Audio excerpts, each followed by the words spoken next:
Hello mga mare! Welcome back to another episode of our mini vlogs! Lately nga ay nakakahiligan na naming mag-camping, kaya tara't isi-share ko sa inyo itong campsite na napuntahan namin sa Tanay Rizal.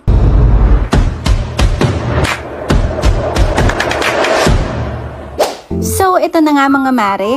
Nung nag-Father's Day kasi, tinanong ko si paring Jasper kung anong gusto niya. Kung gusto niya bang mag-relax sa isang spa or mag-camping kami. Sabi niya nga ay mag-camping na lang daw kami. Kaya nga't bumiyahin na kami pa Rizal dahil pupuntahan namin yung campsite na nakita namin sa Blue App. Kasama nga din pala namin ang Rule Family. Syempre pag mga ganitong mga camping nga naman ay go na go din yan sila. Dinaanan lang din namin sila dito sa Rizal kasi dito lang sila sa Baras na malapit nga lang din sa pupuntahan naming campsite. Kung mahilig nga kayo mag-camping, marami nga ditong campsite sa Tanay Rizal. Halos magkakatabi-tabi lang sila mga mare. Dito nga sa pinuntahan naming campsite, medyo dulo kasi to kaya may mga nadaanan kaming mga rough road.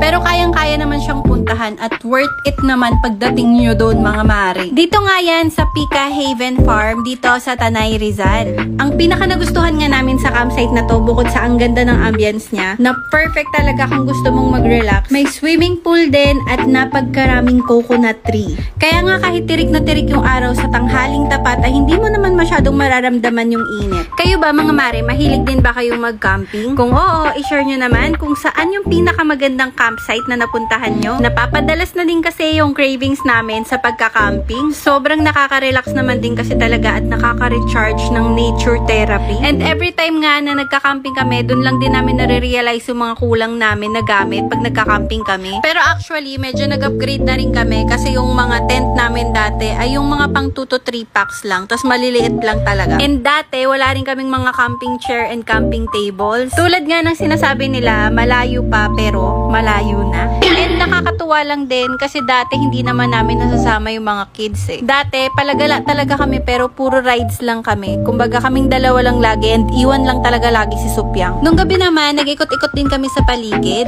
Bukod kasi sa swimming pool, meron din sila ditong bonfire, badminton and volleyball. Pwede nyo sa kanilang hiramin yung equipment. Meron ding ilaw dito sa gabi dahil naka-solar yung buong campsite. Pwede ding magpa-charge ng free dun sa may tindahan. Kung gusto nyo nga din ng full details about this campsite, gagawa na lang ako ng separate video para mas clear. Wala nga rin palang signal sa campsite na to pero meron naman silang Vendo Wi-Fi machine or Wi-Fi Bendo machine. Ganun, kaya kung gusto nyo mag My Day ay makakapag-update pa rin naman kayo sa mga social medias nyo. Anyway, naghapunan na rin kami dyan. Simpleng salo-salo lang, pero sobrang relaxing and at the same time nakaka-enjoy. Minsan kasi kailangan mo rin talaga yung mga ganitong moments. Like, nag-chill ka lang sa gabi, nakikipagkwentuhan lang with friends, and yung wala ka talagang iniisip